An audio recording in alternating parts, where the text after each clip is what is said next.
Bienvenidos a un viaje al corazón de uno de los mayores misterios de la historia bíblica. Estás en la serie Manipulaciones Bíblicas. Hoy, desentrañaremos la verdad oculta detrás del Kame Juan Neum, una adición controvertida en Primera de Juan 5 del 7 al 8 que ha intrigado a eruditos y fieles por siglos.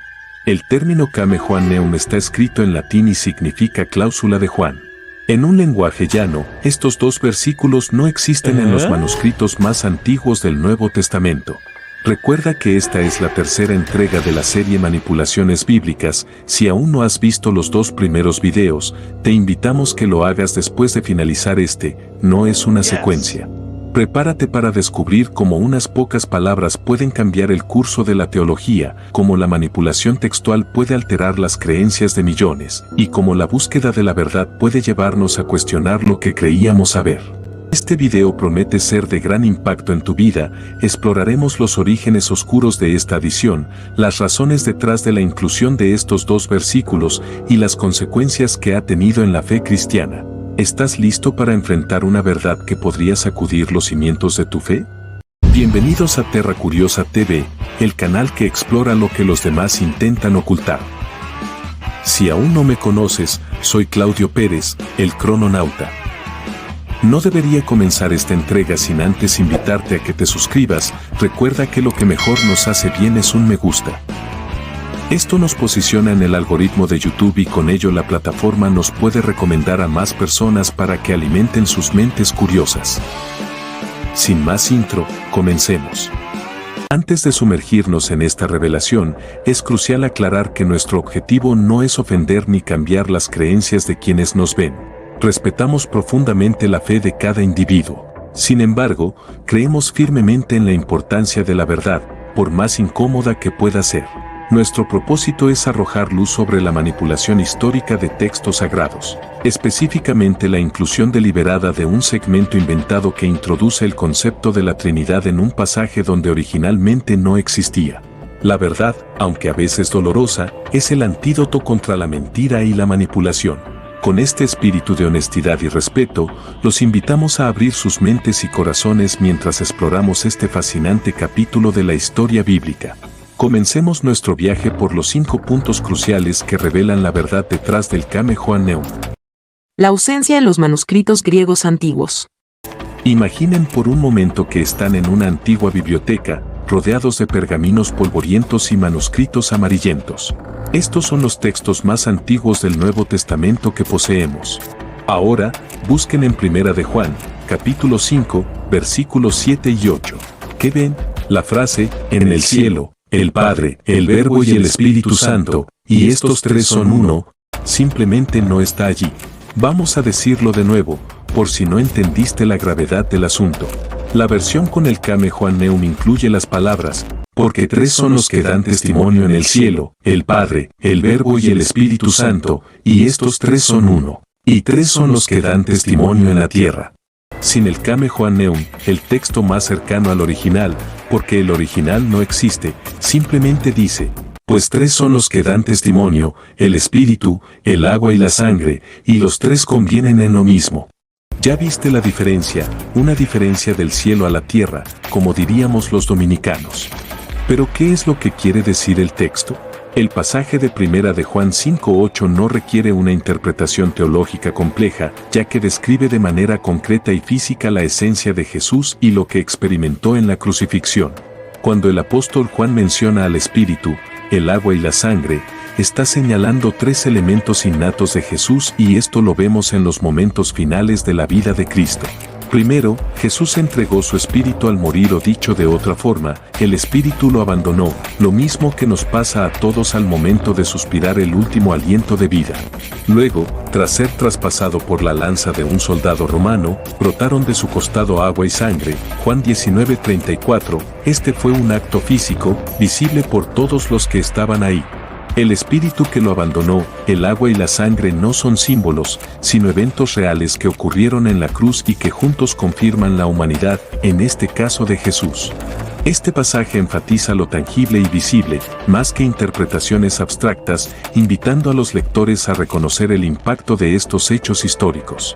Como una nota al margen, podemos decir que incluso después de la muerte, la sangre permanece en los vasos sanguíneos y puede salir si se perforan órganos o tejidos donde todavía esté presente. En una muerte traumática como la crucifixión, la acumulación de sangre en ciertas áreas, como el corazón o los pulmones, puede ser significativa. Por otra parte, es probable que lo que se describe como agua sea líquido pleural o pericárdico, que se acumula en las cavidades del cuerpo debido al trauma físico severo y al estrés extremo experimentado antes de la muerte. Durante la crucifixión, la posición del cuerpo y la dificultad para respirar pueden provocar edema pulmonar, es decir, acumulación de líquido en los pulmones o derrame pericárdico o dicho de otra forma, líquido en la cavidad que rodea el corazón. Después de esta explicación técnica, y retomando el tema del texto agregado, no es una omisión accidental, no es un error de traducción, simplemente nunca estuvo en los textos originales. Pero, ¿por qué es esto tan significativo? Porque estos manuscritos son nuestro vínculo más directo con los escritos originales de los apóstoles.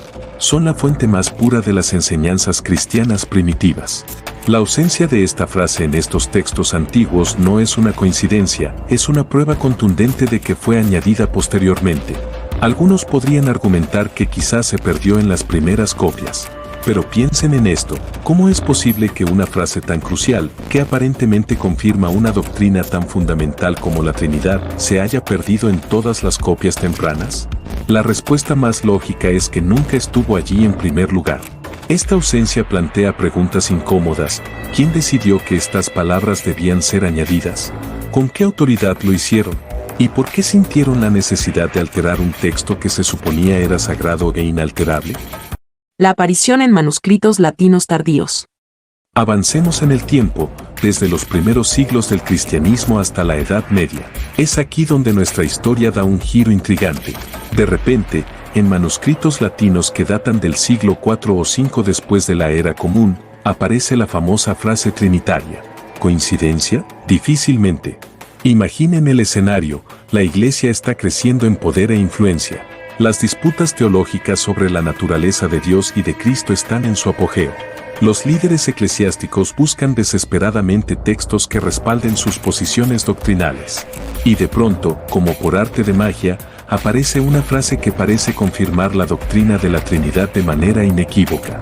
Pero, ¿quién la insertó? Los historiadores apuntan a figuras como Prisciliano de Ávila, un obispo español del siglo IV, o quizás a copistas posteriores influenciados por las controversias trinitarias. Lo cierto es que esta adición no fue un acto inocente de clarificación, sino una manipulación deliberada del texto bíblico para apoyar una posición teológica específica.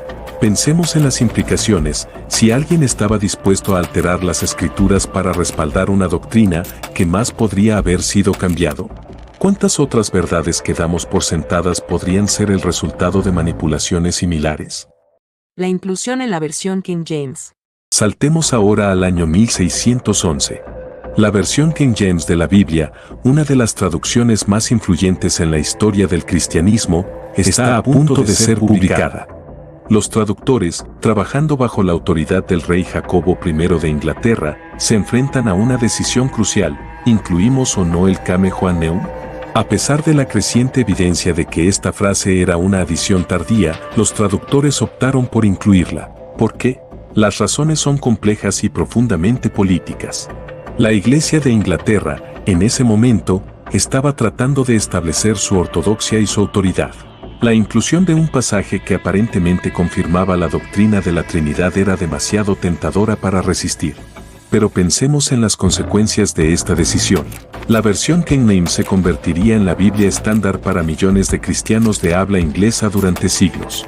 Generaciones enteras crecerían leyendo y creyendo en un pasaje que, en realidad, nunca formó parte de las escrituras originales. Esta inclusión plantea preguntas inquietantes sobre la influencia de la política y el poder en la interpretación de las escrituras. ¿Cuántas otras decisiones de traducción podrían haber sido influenciadas por agendas políticas o teológicas? ¿Podemos confiar realmente en que las traducciones bíblicas que leemos hoy reflejan fielmente los textos originales? Son demasiadas preguntas, pero las respuestas te las debes contestar tú mismo. ¿Ya omitieron el Kame Johanneum en las traducciones modernas? Avancemos ahora hasta nuestros días. Abran cualquier traducción moderna respetable de la Biblia y busquen a Primera de Juan 5 versículos 7 y 8. Lo que encontrarán es sorprendente: el Camejoanneum ha desaparecido o está relegado a una nota al pie de página. Pero tristemente no todas las versiones han sacado estos dos versículos a unas sabiendas que no están en los manuscritos más antiguos.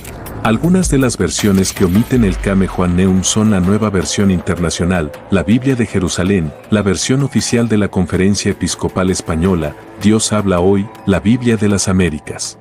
Por otra parte encontramos versiones que aún incluyen el Camejoanneum, como son la Nueva Versión King James, la Reina Valera en sus diferentes ediciones de 1909, 1960 y 1995, la Reina Valera Contemporánea y la Reina Valera Gómez, entre otras. Este cambio no es el resultado de una conspiración para socavar la fe cristiana. Por el contrario, es el fruto de siglos de investigación académica rigurosa y honesta.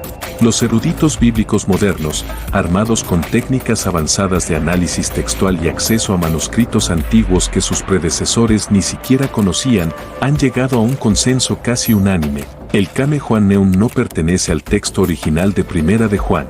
Pero esta corrección plantea preguntas incómodas. Si este pasaje, que durante siglos se consideró parte de la palabra de Dios, resulta ser una adición humana, ¿qué implica esto para nuestra comprensión de la inspiración divina de las Escrituras? ¿Cómo podemos estar seguros de que otras partes de la Biblia no han sufrido manipulaciones similares? Además, ¿cómo reaccionan los creyentes ante este cambio? Muchos, criados con versiones que incluían el Camejoanneum o lo que es lo mismo la cláusula de Juan, se sienten traicionados o confundidos. Otros ven esto como una oportunidad para una fe más madura y reflexiva.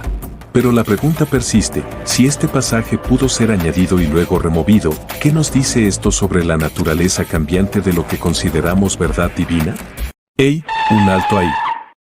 Estamos justo en la mitad de nuestro viaje y lo mejor está por venir. No te pierdas la parte más emocionante. Asegúrate de suscribirte, darle me gusta al video. Para apoyarnos, puedes dejar tu opinión del tema y compartirlo, así otros pueden verlo. Dicho esto, continuamos. La presión de la Iglesia Católica en el siglo XVI. Para entender muchos de los cambios que ha experimentado la Biblia tenemos que trasladarnos al tiempo que queremos analizar. Debemos conocer el contexto, los intereses de esa época, en pocas palabras, analizar todos los factores. Dicho esto, retrocedamos ahora al turbulento siglo XVI, una época de reforma y contrarreforma en el cristianismo. La Iglesia Católica, enfrentando desafíos sin precedentes a su autoridad, busca desesperadamente reafirmar su ortodoxia. Es en este contexto que el Camejoanneum adquiere una nueva y crucial importancia. Erasmo de Róterdam, el famoso erudito humanista, había publicado una edición del Nuevo Testamento griego que omitía el Camejoanneum, basándose en la evidencia de los manuscritos más antiguos. Pero la presión de la Iglesia fue intensa. Acusado de herejía y amenazado con censura, Erasmo finalmente cedió e incluyó el pasaje en ediciones posteriores, a pesar de sus dudas sobre su autenticidad. ¿Qué iba a hacer? ¿Por su convicción u orgullo mantener su postura y reunirse con sus seres queridos en el más allá? Pues no todos tenemos esa fuerza, y hay que entenderlo.